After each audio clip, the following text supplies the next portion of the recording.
won't be able to hear the GPS over.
Good evening, everyone.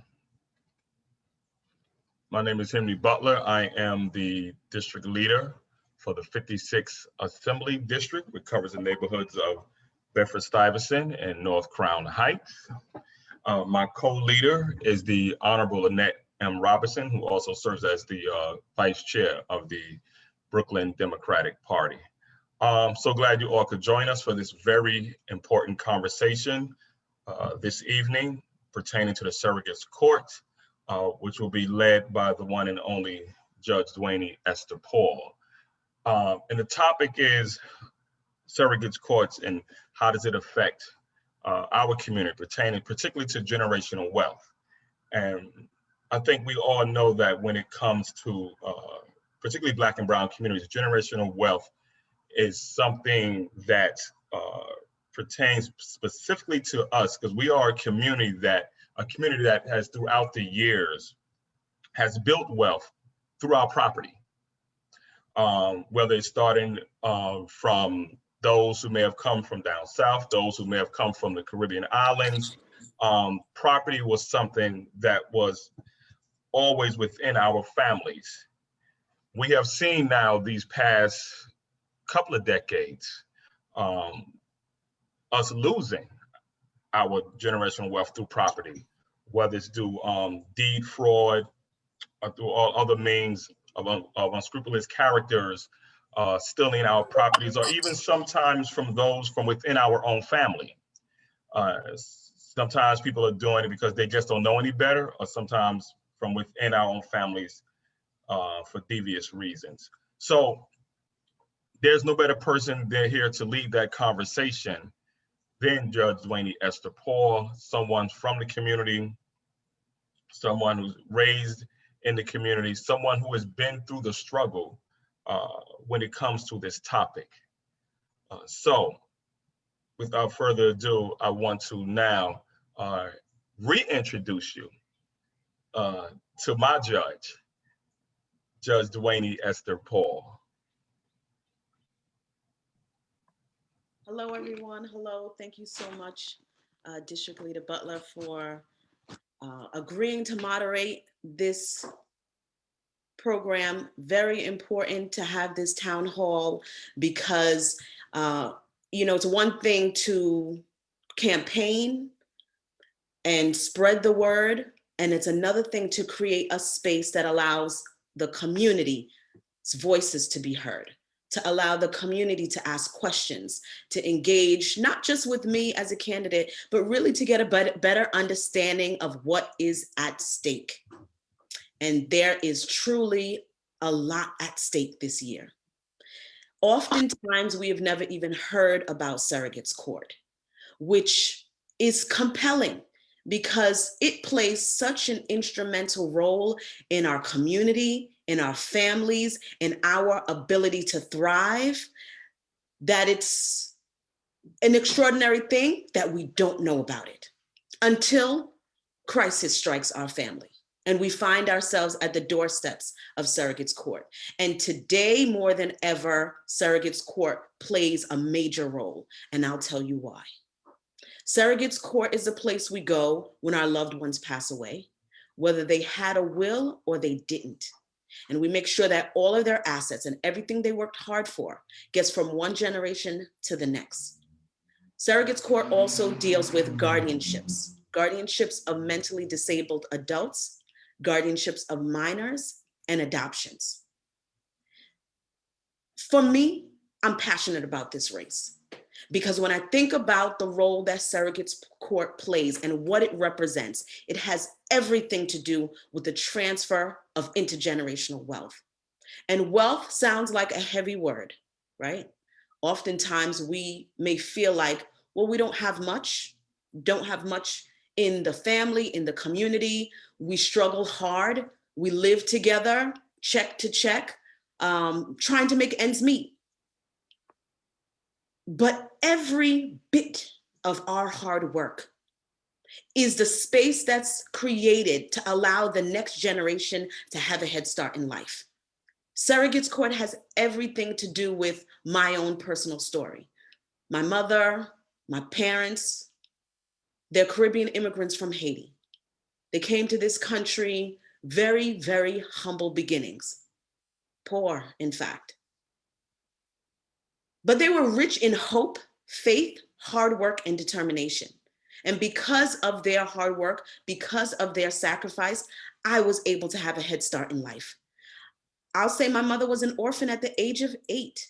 She started formal education when she was 13.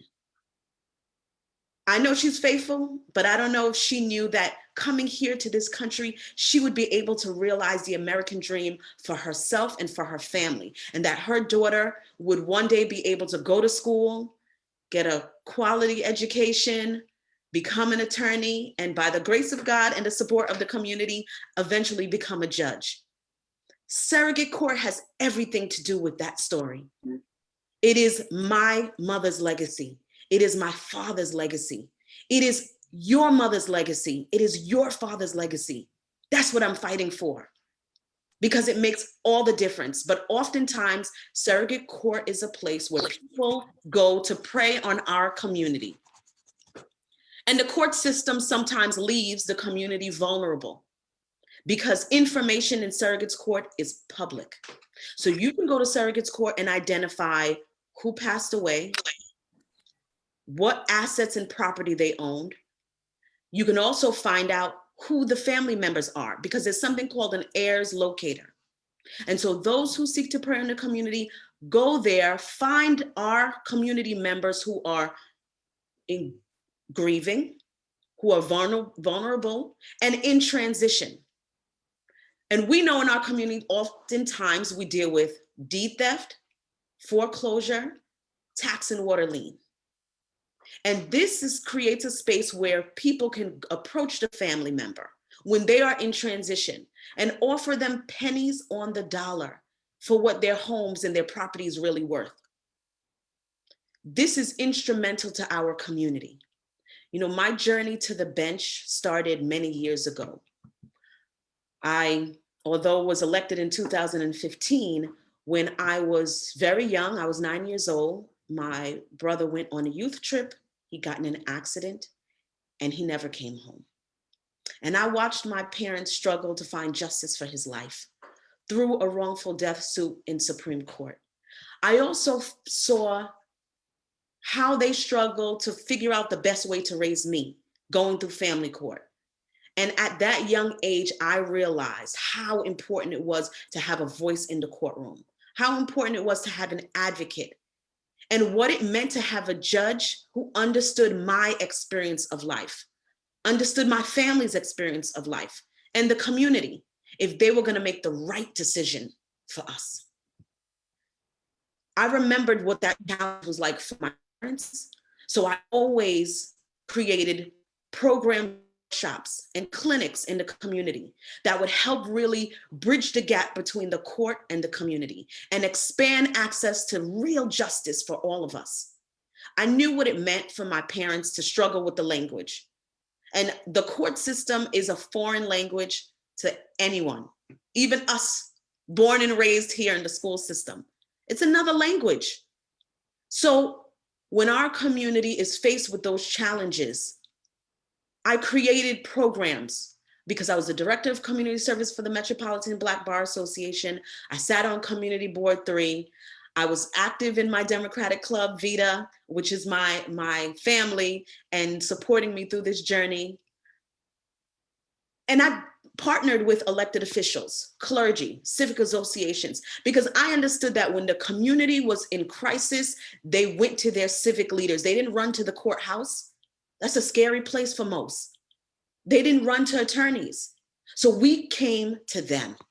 I started what's called the annual Community Law Day. I put various programs and workshops in the community dealing with immigration, temporary protected status, trust, wills, and estate, where we could sit down and provide free legal information about how to protect your family's assets, the importance of wills, sitting down and filling out a health proxy, power of attorney. These are the things that are instrumental. And I understood that even when I became a judge. I was acting Supreme Court Justice in family court for 4 years. And during that time, I never forgot the importance of bridging the gap between the courts and the community. And so I partnered with the Office of Justice Initiative, which is part of the court system.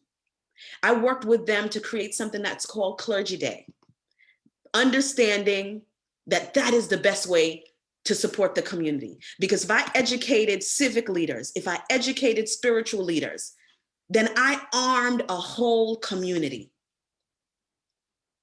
I also partnered with the court system by joining the advisory committee for the administrative judge in family court. creating different ways to improve access to justice for those people who are most vulnerable coming before the court, which oftentimes did not have counsel.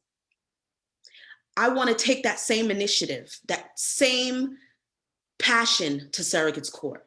I want to create a help center in Surrogates Court, mirrored with what's created in family court, so people can walk into the court system and really have information and guidance through that process. I want to strengthen the division that deals with estates that are under $50,000, because oftentimes in our community, we may come through the court system not having a tremendous amount, but understanding that every dollar counts.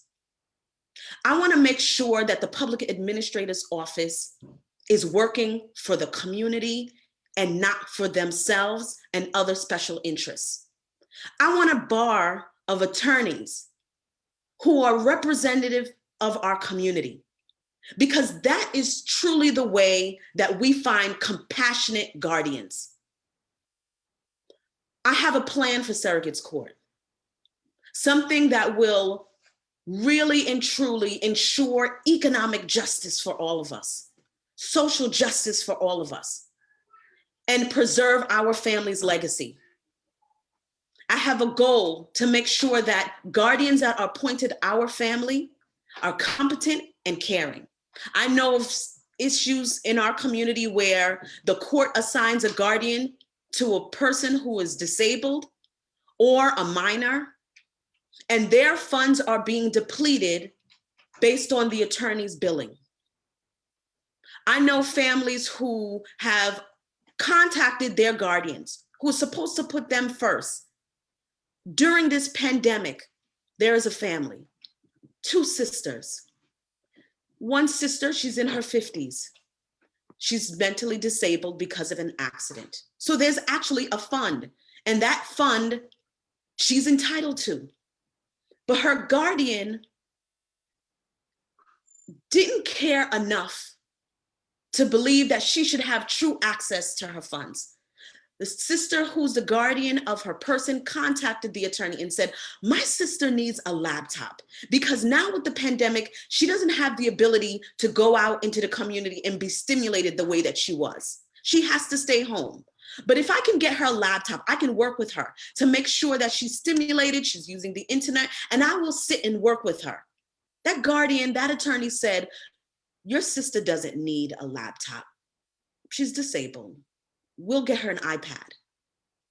That attorney is her voice in the courtroom. Why isn't her life worth a laptop? There are times when family members come to the Surrogates Court and there is no will. When that happens, that's considered the family passing away intestate. Majority of Brooklynites pass away without estate planning, without a will. When that happens, the Surrogates Court, through the administrator's office, the public administrator's office, actually receives the legal documents that allows them to go to the bank account of your loved ones, manage their finances, withdraw money from their account. They have the authority and access to transfer the deed and manage the estate and the home while that family is in transition. During that process, there's multiple people involved. There's real estate investors, there's real estate developers, there's appraisers, auctioneers, accountants, attorneys. And each step of the way, there's an opportunity for abuse, for that account to be chipped away dollar by dollar. The surrogate has the opportunity to monitor and supervise the public administrator's office and make sure that they are working in the best interest of the estate and the family and not themselves. Spending my time in family court as an acting Supreme Court justice, I had that role. I spent 4 years monitoring attorneys, assigning attorneys to our families, reviewing their work and their billing, and removing them from families when the time was appropriate. I had an opportunity to screen guardians, to hold trials at the height of sex trafficking in New York, and ensuring that there were competent and caring guardians. I also had the opportunity to grant adoptions to strengthen and unify our families, because family court actually has concurrent jurisdiction with surrogates court and criminal court. And so we worked on domestic violence cases for some of our most vulnerable in the community, our seniors, our elders, our minors who were being abused, and those who shared intimate relationships. We have concurrent jurisdiction with adoptions and guardianships. I'm looking to take all of that experience and bring it with me to surrogates court. I am so excited about this platform that we created so that the community can now understand better what goes on in surrogates court. And I'd like to create a space here where we can ask questions, share information, and dialogue so that we can be armed with the information to take back to our community. Thank you so much, everyone, for joining us today. Thank you, Judge Paul, for that very passionate and informative opening remarks on this topic.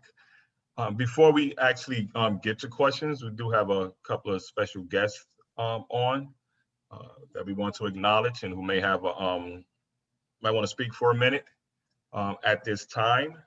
And I would be remiss if I didn't start with our clergy first. And I'm going to start with my neighbor right around the corner from me, the great Reverend Dr. Valerie Dura. Good evening, good evening. Thank you so very much. I am delighted to be here with Judge Paul. I want to say that I met her at the time she was running to become a history maker for Brooklyn as the first Haitian judge on the bench. And she has been very successful. She's done an outstanding job. And what I'm really more excited about as I look at those of us who are on the screen, it's a different kind of look than it would have been, say 45, 50 years ago, where white people were talking to us about things that involved our business. But God has it where we've come to a place in time where we're educated and we are qualified and we are in positions where we can now inform our own community about issues that impact on our community. So I'm just so delighted to have Judge Paul and our community board manager and civil court, not civil court, but community, what would that be? The city council representative and Hank to be, a part of this conversation. Before I leave, I want to just say why I am supporting Judge Paul candidacy as surrogate court judge. And I have many reasons, but I want to share 5 with you tonight. One is that she has studied the job. I have been on enough sessions with her, whether it be church or in the community, to hear her version of what is at task. And she understands the job. Not only does she understand the job, but number 2, she's willing to provide preventive services so you don't have to go to court. I don't believe the judge is willing and wanting and urging everybody to come before her. She wants to prevent people from coming to surrogate court. So I'm really excited about that prevention measure. Judge Paul is also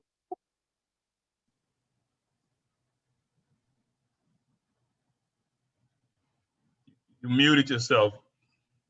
Judge Paul is also a woman of God. She's also a deacon at the Mount Lebanon Church. The woman lives across the street from the church. She lives in the community, for heaven's sakes. You just don't do people wrong and live where they can come after you. And I love the fact that she's willing to live where she serves. That's a big thing. Many judges, after they get a chance to make a big payroll, and have a good life, they live out on Long Island, on the beach, with 2-3 neighbors on the block. But not Judge Paul. She lives right across the street from Mount Lebanon.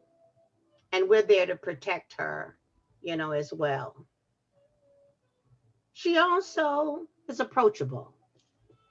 You'll see her walking up and down the street. She's not one of those judges that know everything. If you're interested in an idea or have something to share, she will listen.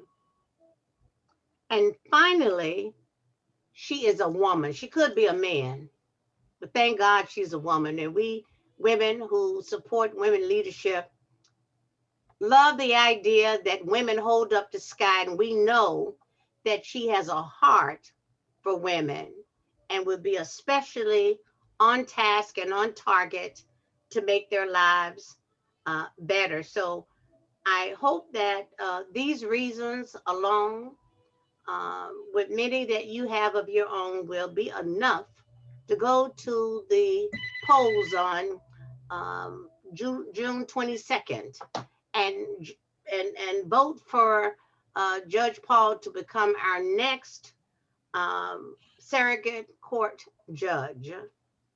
Thank you so very much, and God bless you, Judge Paul Duane Est.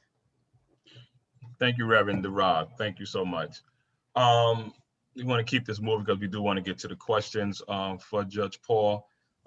So I want to acknowledge my co-leader and the county vice chair, the Honorable Annette M. Robinson.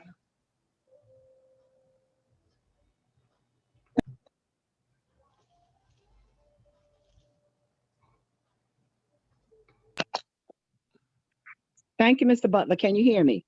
Yes. First of all, I'd like to say good evening to everyone, I was very pleased to hear Reverend Dora speak so glowingly about Duane Esther Paul, who is a woman that I have known for several years, and she has been sensitive, concerned, and committed about the welfare of the people within the community and state of New York, because when she goes to court, she serves everybody. So we are so thankful for her presence and her willingness to serve. Sometimes people don't always understand what the surrogate court represents, but it represents the assets that people have achieved during time.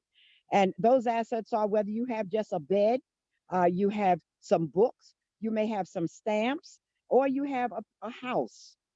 Whatever you have, those are your assets. And Duane Paul is willing to serve to protect those assets. So if you have to come to court for any reason in the surrogate court, Duane Paul would be the person that would make a decision on your assets. So just remember, whatever you have, it belongs to you, and those are your assets, and someone makes a decision on everything that you have. So good evening to everybody, and I'm thankful for the opportunity to speak on this. Thank you, Mr. Butler, for moderating. Thank you. Now we want to move quickly. I want to acknowledge District Leader Arelis Martinez. How are you? Unmute.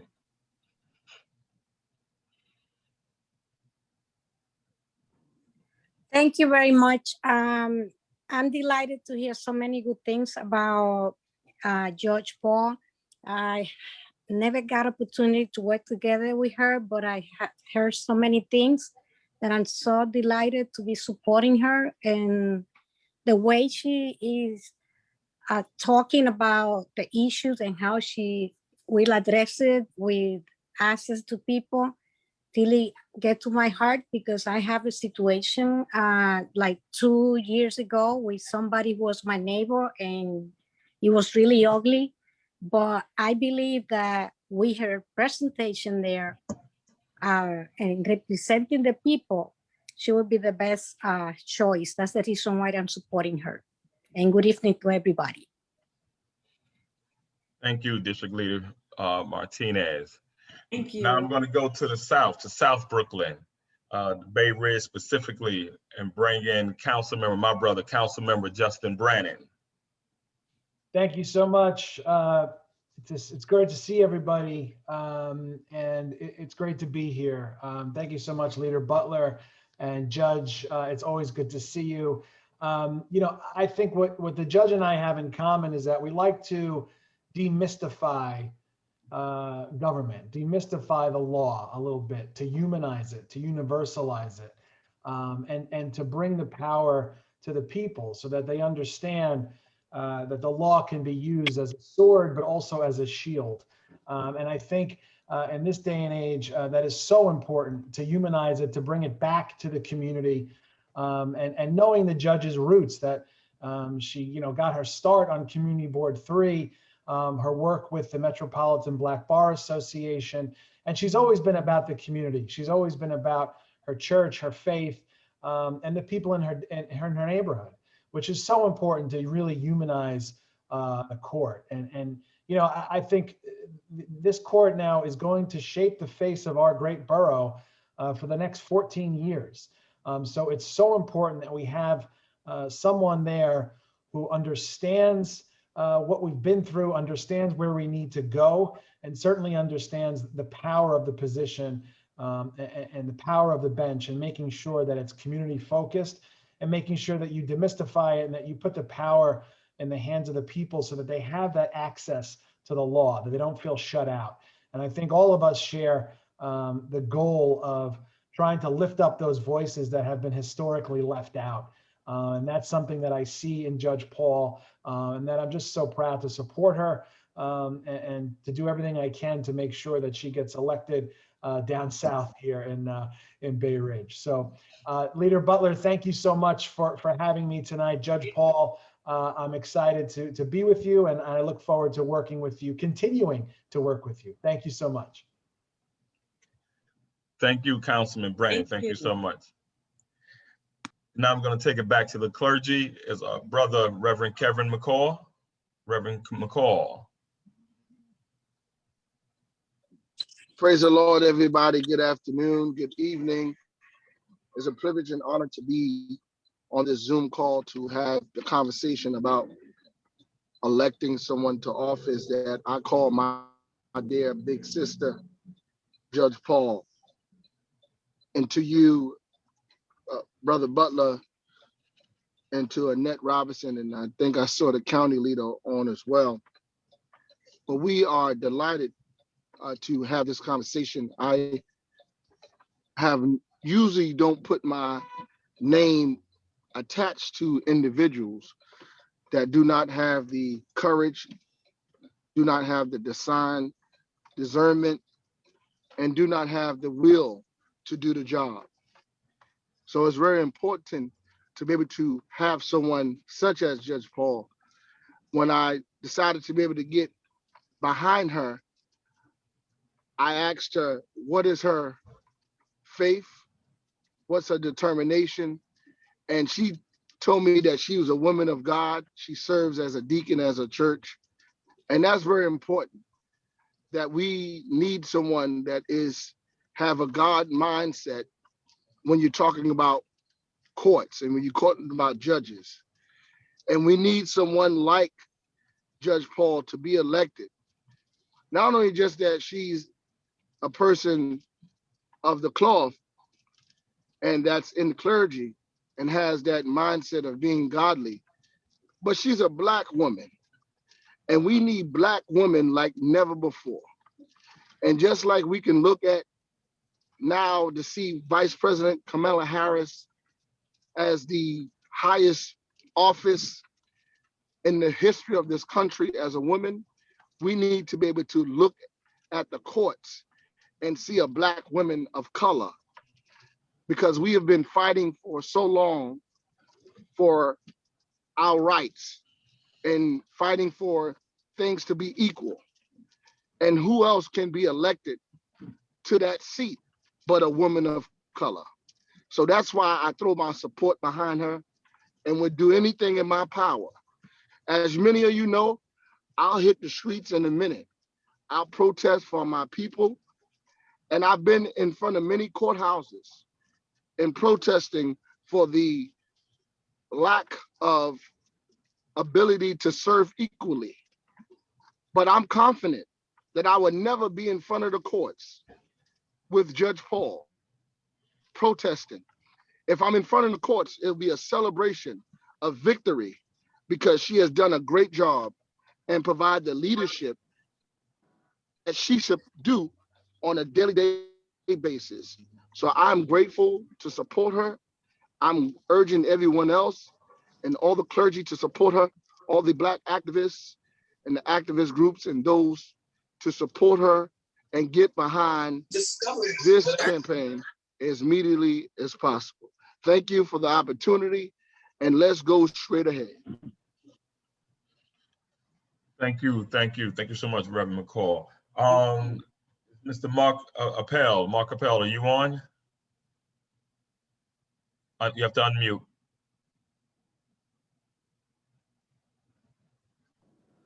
Okay, good evening, everybody. I'm so delighted to be here with Judge Dwayne Estepol. Thank you so much, Henry Butler, District Leader, and others for joining this very important broadcast. I personally am very familiar with the Surrogate Court. As the founder of the Bridge, many people I've known, especially this year with a lot of deaths due to the coronavirus.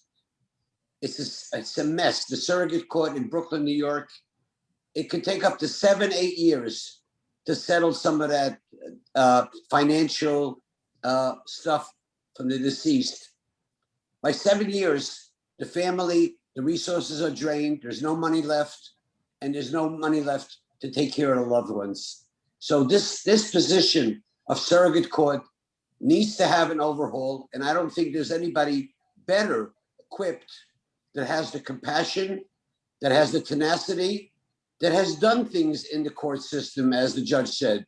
She has overseen a lot of reforms in the court system to make it more efficient. So I'm blessed. I think we're all here blessed tonight that we are here as one. We're out on the streets, we're out campaigning, we're out working hard, making sure that in 4 weeks from today, we have a new Surrogate Court in Brooklyn, the Honorable Judge Dwayne Estepol. God bless. Thank you. Is Ben Paczynski, is Ben on? Okay, if we don't have Ben, I'm just going to acknowledge our county leader, the Honorable Assemblywoman Ranice Bichat. I know she's on, but she's not looking to speak at this time. So I just want to acknowledge her, the Honorable Ranice Bichat, the county leader for the King's Democratic Party. With that being said, now we do have some great questions that are in the chat, and I think it's time that we get to the questions. Are you ready, Judge Dwayne Estepol? Okay. First question: is there a way to avoid surrogates court? Is there a way to avoid surrogates court? Okay, very powerful question. So the answer is yes, to a degree based on your assets, but really securing your family's wealth and legacy does start with estate planning, which would include different things. It would include life insurance policies, things like life insurance policies, pensions. These are the things that don't go through surrogates court. If you think about a life insurance policy, you have a beneficiary listed.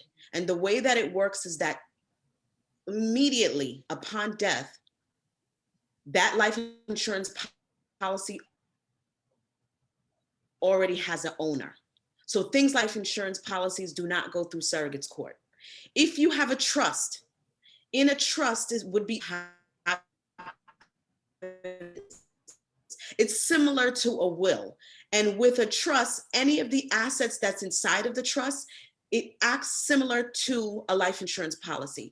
Upon death, there is automatically an owner to the assets that is within the trust. And so those items don't go to surrogates court. So sometimes you'll find people who, when they're at closing, when they're buying a house, they automatically put the house in a trust. Or when you find family members that are aging, sometimes they may not have access to the health insurance benefits that they otherwise would have access to. And we give our homes away to our children. And that's the plan anyway. The plan is to pass our legacy down to our children. You can elect to put that property in a trust. And inside of a trust, you can outline the fact that your children are going to be the beneficiary of the house. You can even put in terms that say, the house no longer belongs to me. It's owned by the trust. The beneficiaries are my children. However, I have the legal right to live in this house until I pass away. There are different mechanisms that you can use to avoid surrogates court, but there are some items that you may determine become part of the will. And even if you have a will, a lot of people don't realize that you still have to go through surrogates court, because that will has to be what we call probated. And in a sense, it's like saying that you are going to verify the will. So there's a window of time where the family members are notified, any of the heirs are notified that this person passed away, and the will and the estate is before the court.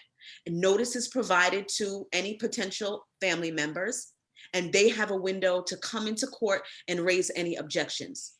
But there are real ways to secure wealth, and that has everything to do with estate planning. And one of the things I like to do is continue that work of creating programs and workshops in the community, especially now that the pandemic has hit. And although this court has always been instrumental to the community, it is that much more important now because so many people passed away because of the pandemic. And our community is truly at the doorsteps of this court. Thank you, thank you. Before I go to the chat, I did see a hand up from my neighbor. I don't know if that was a mistake or did she have a question? Ms. Hainsworth? Hello, I did have a question, and then I saw the someone write in the chat to put it in the chat, so I was typing it up, but thank you. Okay. You might as well speak it since you're on. Yes. Okay. So hello, Judge Paul. I'm a proud UFT. I just took some notes. Okay. I'm very proud to be a member of the UFT and a chapter leader who voted to endorse you for Brooklyn Surrogate Court. I want to thank you, first of all, for the wonderful presentation, Black Woman Magic instead of Black Girl Magic. Okay, so this might not be related to the Brooklyn Surrogate Court, but I just had a concern about this. There are many outsiders who are preying on longstanding homeowners in the Bedford-Stuyvesant community. I'm constantly fending off phone calls on my cell phone and unlisted phone calls about buying my home and constant mailings. I'm just wondering if you would have any preventative plans if elected, well, when elected, I want to use that, when elected, to monitor these aggressive attacks. That is a good question. And so I mentioned before how vulnerable we are as a community because surrogates court's information is public. And you know, there are often times when the legislature calls on experts in the field, in the industry, to come in and testify and give information about why our community is vulnerable in a certain area. And that educates the legislators so they know how to draft legislation that's in our best interest. There's twofold. One, understanding the concerns of the community and those issues are sensitive to me as well. I'm hail from Bedford-Stuyvesant, so I know intimately how the homes here are suffering and homeowners. And so, for instance, there's a tax and water lien list, and that list was public. So I worked with civic organizations here in Bedford-Stuyvesant to go door by groups of twos, and educating community and homeowners that their name and their asset was on that list. We gave them packets of information. And at the end of that time period, it culminated with a workshop. And at the workshop, you found people from the community walking in with that manila envelope that we had given them when we knocked on their door. we also partnered with the elected officials. They were there at that program, and the Department of Finance, because they are the ones that we call to task to create either waivers, extension of time to pay, or a payment plan. So there's different things we can do as a community to come together to help combat against the things that are affecting us. Creating the help center that I mentioned, that's another window of opportunity to give people in the community more access to justice and information. Continuing the work that I was doing by putting programs and workshops together. The Office of Justice Initiative within the court, I would be working with them like I did when I was in family court, to really create hands-on programs that are step-by-step programs online that people can work through to fill out their petitions. In family court, we have something where there's a place you can sit down on the computer system and fill out your own petition if you're pro se, and ask the clerk for help in getting information. So there's also something with ACRIS. To anyone who's familiar with ACRIS, ACRIS is the public database where you can pull someone's private, what one might think should be private, information about their deed. But all that information is public. So you can see the history of a property from its inception, the first time there was a mortgage, who the bank is.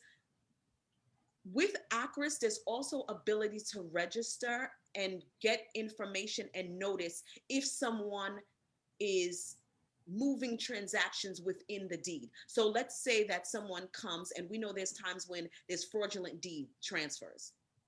You can get a notification that there's a new deed on your property. You may in fact be selling it, which is great and fine. At least you would get information that there's some activity with your estate and your property. Thank you, Judge Paul. Thank you very much.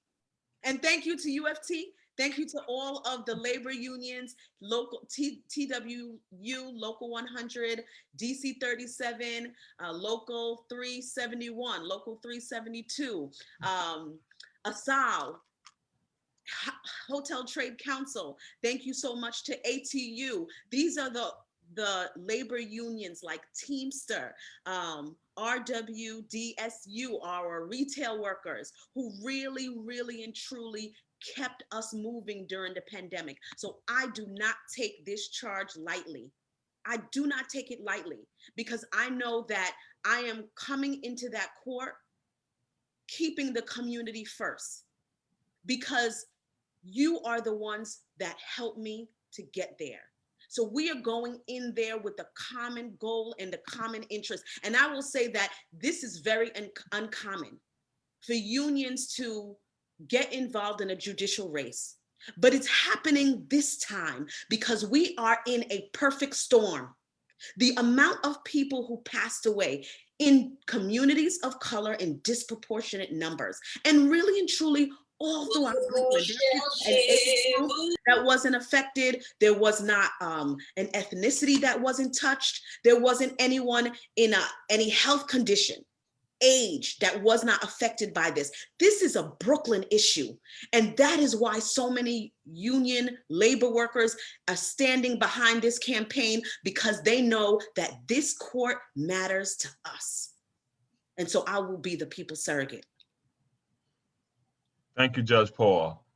We're going to get to the next question. What happens when a person dies without a will and the property they own has a reverse mortgage? What steps does the next of kin have to take? Okay, so for those who may not be that familiar with the reverse mortgage, the concept is that it creates an opportunity for the person who's living in the home, who may be aging, who may be on a fixed income, to have a different payment plan related to the mortgage, especially if there's a property that has assets to it. But it also affects the rate in which the mortgage is now being paid. So whenever you're looking at a property that's being transferred, whether it's being transferred at the time of death, whether it's being transferred because you're selling it, you're always looking at the debt to income ratio. So there's an amount of money that's still owed on the property. And so to the extent that there's still an amount of money that's owed on the property, then the family member that's receiving the property, whether it's just a deed transfer, that new family member, that's daughter, that son, they still have to be able to qualify for a mortgage, because whatever is left in terms of a debt on that house still needs to be paid. And so sometimes that becomes an issue because you have a family member who passed away, who qualified for a mortgage based on their own credit record, based on their own income. And now you've left behind family members that may not have those means to be able to acquire a mortgage. And no one can really sustain this house. And in that case, if no one can sustain the house, then the property would have to be sold. But when the property has to be sold, you want to make sure that there's someone that has a keen eye over that process, somebody who's monitoring the appraiser, who will come in and say, this is the value of the house, or whether they're going to come in and say, well, there's problems, there's repairs, the house is in bad condition. So now the appraiser lowers the value of the house. And then what happens? There's auctioneers involved, the house is being sold, and it's not being sold at the price that even the auctioneer set it for. So if the house is worth, we know in Brooklyn, there's no house that's worth $100,000, right? But if the appraiser comes in and sets it at a low value, and then the investor comes in and buys it, they're not buying it at that value. They're buying it at even a lower value. And whatever it's sold for, that's the dollar amount that gets in the hands of the family member.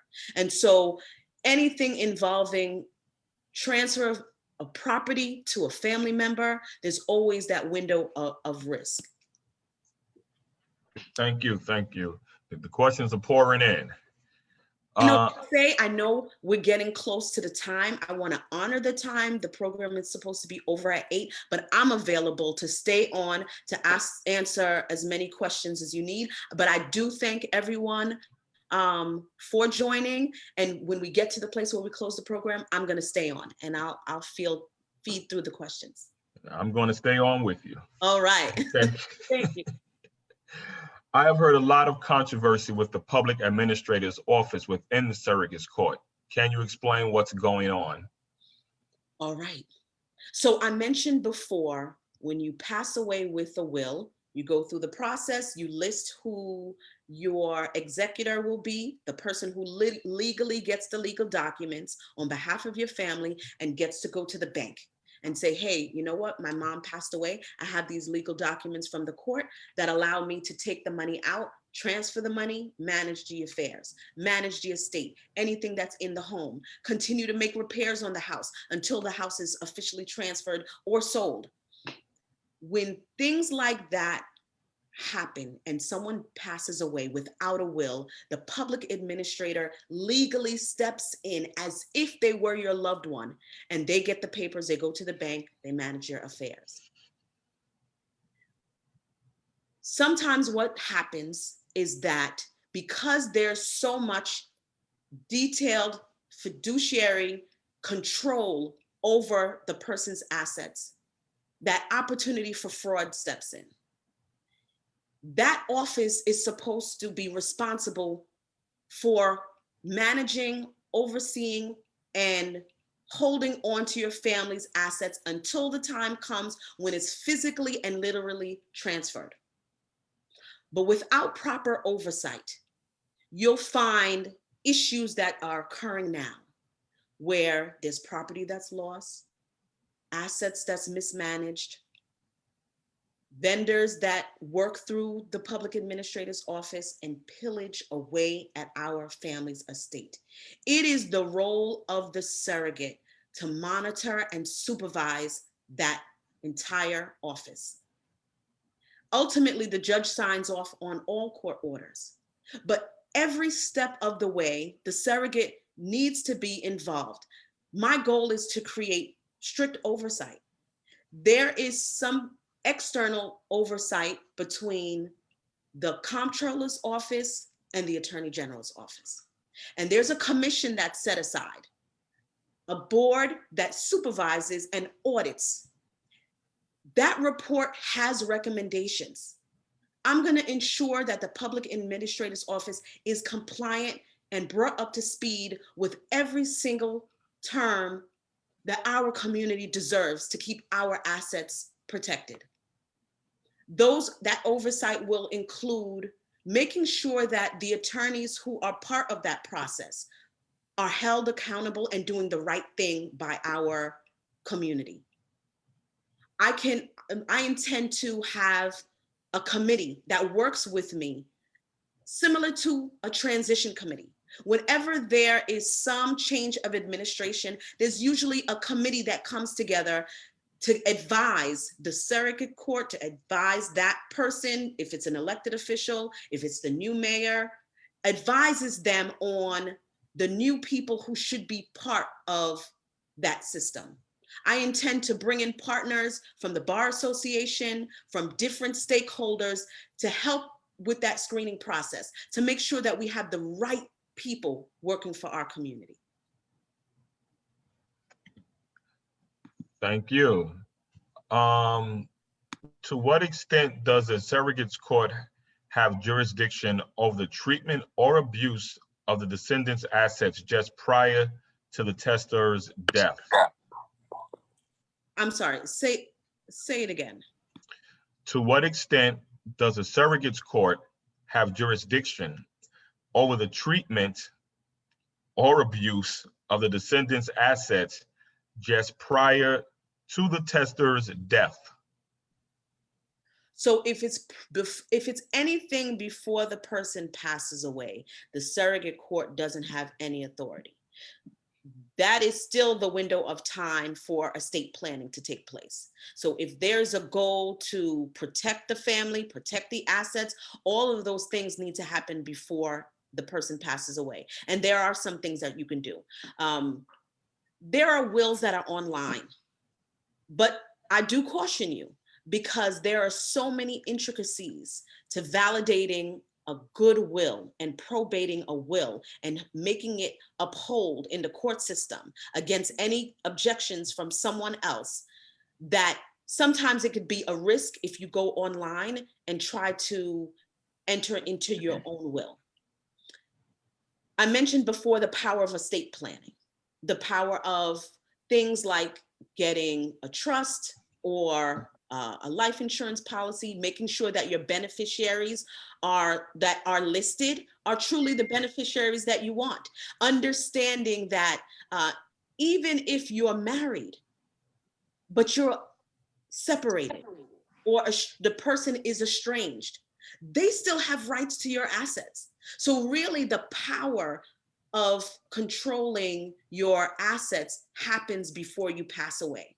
And if that person is competent at the time when that will is issued, even if that family member is at a state where you think that they are not competent enough to enter into a will and create that estate plan, someone can step in and become a legal guardian.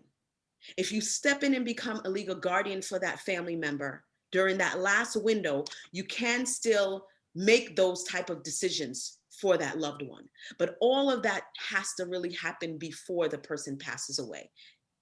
Things like getting a healthcare proxy, becoming a power of attorney. Upon death, something like a power of attorney is automatically invalid. Okay. I'm presently married. Can I leave my assets to my child only?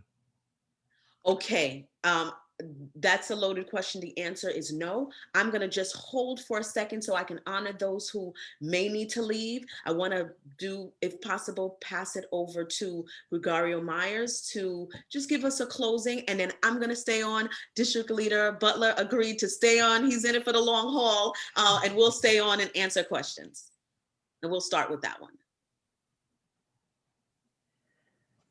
Okay, great. District Leader, may I proceed?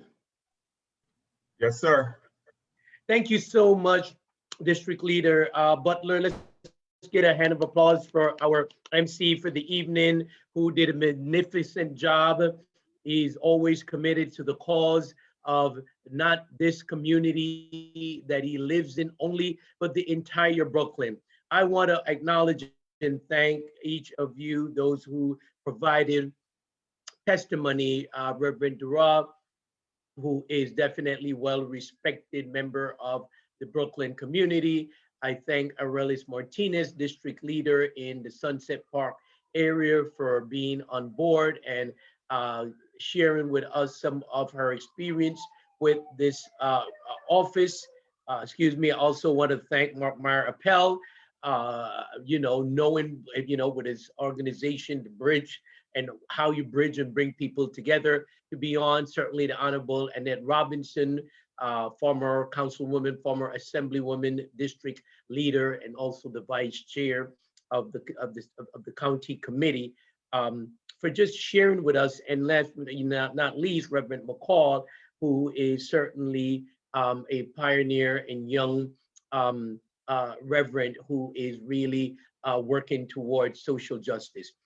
Having said that, I want to thank each and every one of you for being on board this evening, that you thought not robbery to hear. This was informative, this was educative, and this is what Judge Paul brings to the table. We want to make sure as a campaign manager, I want to make sure that your voices are heard, that the campaign can provide you the information that's needed. In the chat, you will see Tiffany and Akila will be putting up the website.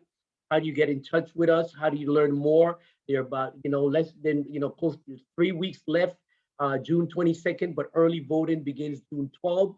I want to encourage you to pass this information over to your friends and colleagues and neighbors. The link, I'm sure, at the end of this, we share it with you. You can pass it to your church members.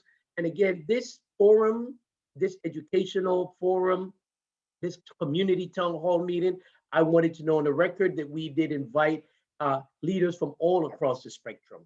We know everyone is zoomed out, but we went from South Brooklyn, Central Brooklyn, to the east part of Brooklyn, to the northern part of Brooklyn, to invite leaders on this. If need be, we will come back again before, if time permits, to have you hear more from Judge Paul. Again, Judge Paul will stay on to answer questions. We wanted to respect those who had to leave, but I see a full crowd with people who are on here. And again, this is about, this position is 14 years. I'll close with this, 14 years. The person who is elected, and Judge Paul will be serving for 14 years. We saw pain and suffering throughout the world, throughout the city, but throughout the largest Democratic county, which is Kings County, where some neighborhoods alone lost over 700 people who died due to the pandemic, due to COVID. This is what brought the judge to this situation where she is. She's comfortable. She has 5 years left on her bench as a civil court judge, but it was clergy leader, it was community leaders from all spectrum, white, black, blue, green, male, female, all genders, who saw the pain and suffering, the deed theft, who saw the hurt of families. I see Chaplain Z. Jones is on, and many other clergy leaders who are on, who saw the pain of seeing their loved people in their congregation come to them, and the office was not being as responsive, not saying that, as responsive as it should be. And it created this atmosphere where the leaders reached out and were looking for someone and said, change has to happen. And that's the way community works.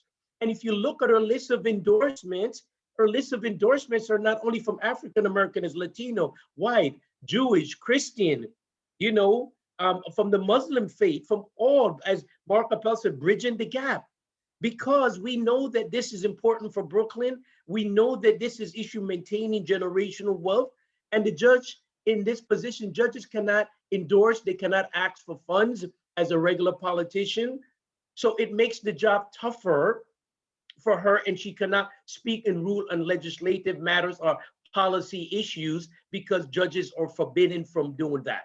So unlike other politicians who can come and give you a story, we don't do that. I thank the council member who is always on the forefront, Dustin Brennan, left him for the last because he has been outspoken on issues that understand what our community and what Brooklyn as a whole need as a change. So that said, I want to thank you. I want to thank each of those who have been engaged If I missed anyone, I'll go back and have Henry or the judge do that. But the judge is on, and we just want to I'm glad I see the same amount of people are still on. Answer more of your questions. So I'm going to stop right now, turn it back to the master of ceremony, then that the judge can continue, answer questions. And I'll ask Akila and Tiffany, thanking them for their support, to make sure, put in the chat, how do you get in touch with us, how you can volunteer, how you can come out and give us 4 hours a day, how you can send young people to work with us. Thank you so much. Thank you. Thank you. Thank you, everyone. Thank you. Thank you, Professor Gregorio Mayers. Thank you. So, that's why this is an education forum. Yes, indeed. We're here to educate and inform. Yes. So, Judge, are you ready to answer that loaded question? Yes, and good night to everyone. Anyone who needs to leave, we'll stay on. So the question is, what happens when if you are still legally married, but you want to give your assets to someone else, a child, anyone else? So New York state law does not, and now my disclaimer, this is legal information, not advice, and all throughout. So New York state does not allow you to disinherit a spouse. That is the broad stroking answer. You cannot disinherit a spouse in New York. The only thing that you could do is, prior to the person passing away, that spouse can elect to sign a waiver. And that waiver pretty much says that, you know what, we're together, we're married. I know the law says that I'm still entitled to at least a 50% share, but I'm going to waive those rights for whatever reason. Maybe, you know, the property was owned by and I feel like, you know what, that's fine with me. Let it go to the children. But otherwise, you cannot disinherit a spouse. So that means that even if there's no dispute, this spouse is estranged, there's no dispute, this spouse no one's seen this spouse in years, but that doesn't change their legal right to the assets. And so a portion would go to the children and a portion would go to the spouse, irrespective of what you wrote down in the will. Thank you. A question from Facebook. There are cases in the surrogate court that are taking a very long time. What actions do you plan to mitigate this problem? Okay, so the issues with surrogates court, and they were there in terms of the backlog even before the pandemic. Now things are increasingly worse. So some of it is the pandemic, right? So it does take a transition. I can give you an update on the courts. This week, Monday, we started back 100% staff in the building. So judges came back during phase 2. So judges and court attorneys, we were back in the building since June of last year, but starting Monday, we are back 100%. That'll start the process of moving the cases further. Things that worked during the pandemic, we'll continue to do that. Some of the virtual hearings, the virtual trials, the conferences, that whatever's working, we're gonna try to continue with that. Part of the transition for surrogates court is that it's not technologically up to speed as the other courts. So I mentioned before that I started in family court. In family court, we were what is called paper lease. So we never had physical files when I was in family court. And you can imagine the volume of cases in family court, the number of petitions that are filed there. And coming to civil court, we only have paper files. We only have physical files. But during the pandemic, we had to rapidly come up to speed and transition into an electronic base. Surrogates court just started the process of e-filing and having files electronically. So it was a process and a transition for them. I had the experience, one, starting in a court for 4 years, never having a physical file, transitioning to civil court where it was only paper, and then transitioning now to the electronic form. I'm looking to take that experience with me to surrogates court and helping move those cases along. they're very short-staffed. Part of it was a hiring freeze.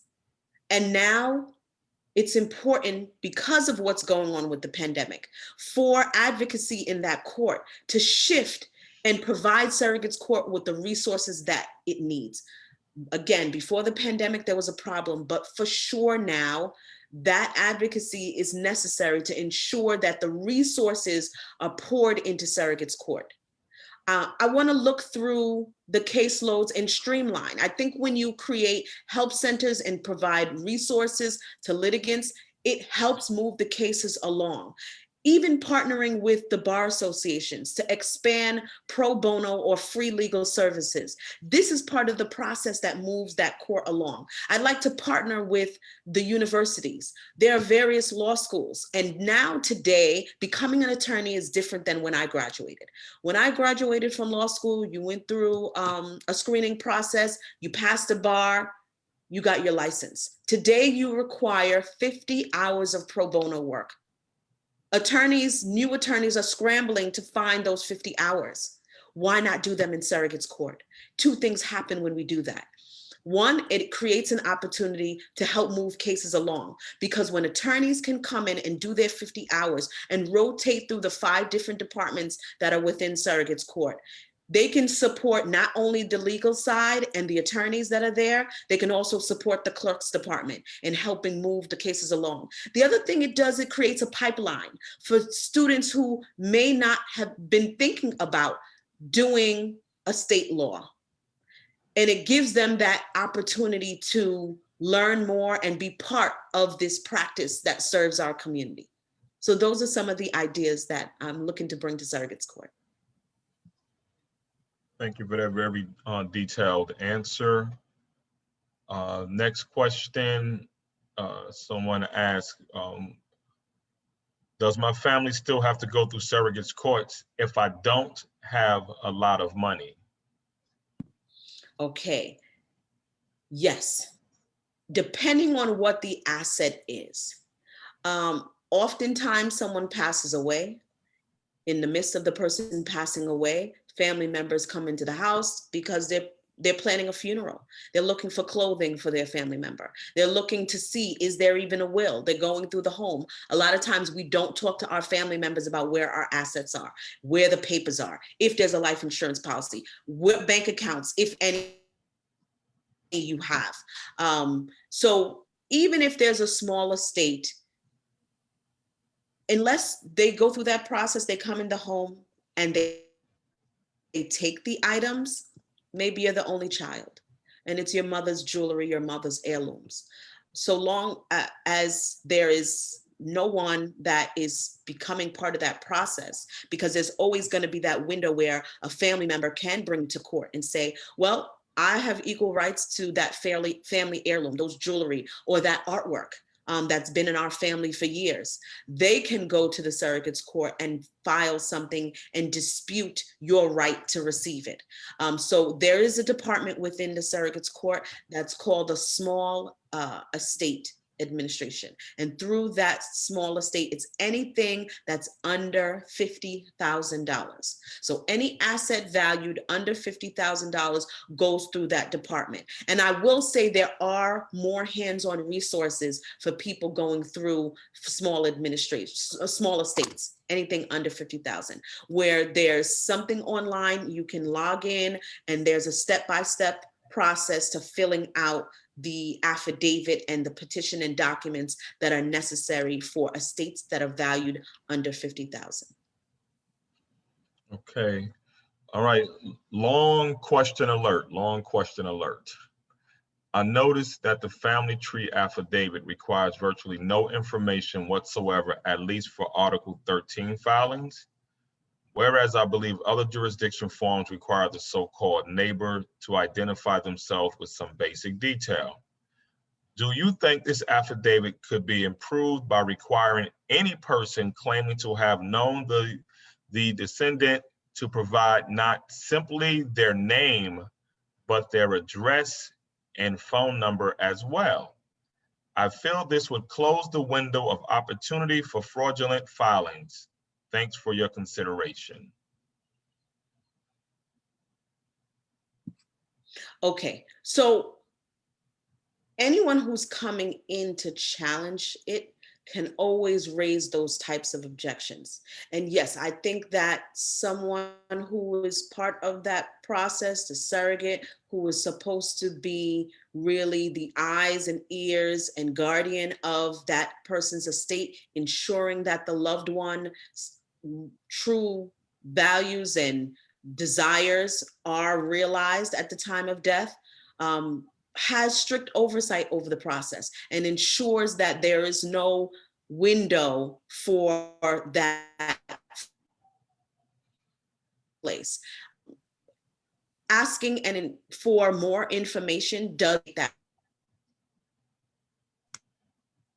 as for the court to really, and there is something that's called an heirs locator that can be used as part of that process for checks and balances. But I understand the concern that the court really look to see that they receive as much information as possible before turning over an estate to someone. Okay, thank you. I believe this will be the last question, Judge Paul. What happens when an executor appointed in a will sits on the case and does not file for letters testamentary? Is there no statute of limitations or penalty? So oftentimes that may not be the case, where they're not coming through the court system to move the case along. If there is someone that's listed on the will as the executor, once that case is initially filed, the court also should be playing a role to move the cases along. And if there is an heir that is entitled to receive from that fund, they can become part of the process where they're asking the court to take action and move that case along. The family members can contact the attorney who's representing that estate and ask that they move that process along. Usually when I do hear of that concern, it's coming more from the side of the court and the court's delay. Sometimes it happens when that executor or the administrator is looking for the addresses and the different family members so that they can provide them with notice. Sometimes even that notice process where you have to identify and locate each family member, sometimes that process takes time, especially if that person lives out of state, lives in another country. Sometimes that is part of the cause for the delay. It isn't necessarily that that person is just sitting on it. So it really depends on what is causing the delay. Thank you, Judge Paul. I want to thank all those that came on this evening. Before I say any closing remarks, I first want to turn it back over to Judge Paul and any closing remarks you may have. Thank you so much, everyone, for coming. Thank you to all of the elected officials, the clergy leaders, our civic leaders, our mothers in the community who pray over us, lift us up. Thank you to everyone who has become part of this journey. And I know that you are standing with me. You're standing with me because you know that this is bigger than me, that this has everything to do with strengthening our community. I know that you understand that we truly rely on each other. If you are not doing well, how can I do well? If our small businesses are not doing well, if our families are not doing well, how can they be part of this system that serves our community? One hand truly washes the other. And when we empower a family to hold on to their wealth, hold on to that legacy, it allows that family to move forward and excel. So I thank you for standing with me in this journey. but we are not there yet. I need you.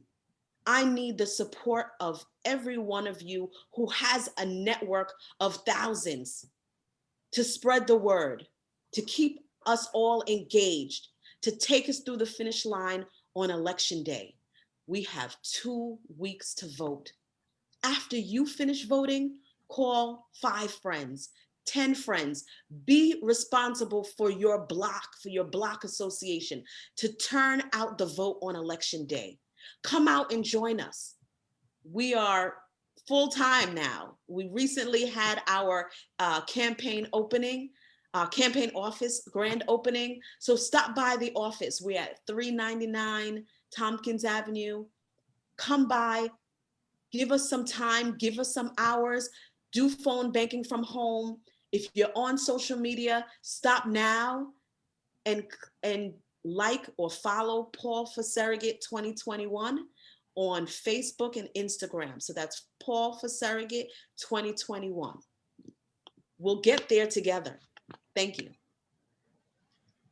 Thank you, Judge Paul. I know that, we're being very formal this evening, but Judge Paul is also my friend. I know tonight we're being formal, but normally I just call her and say, hey, Dwayne, I just call her up.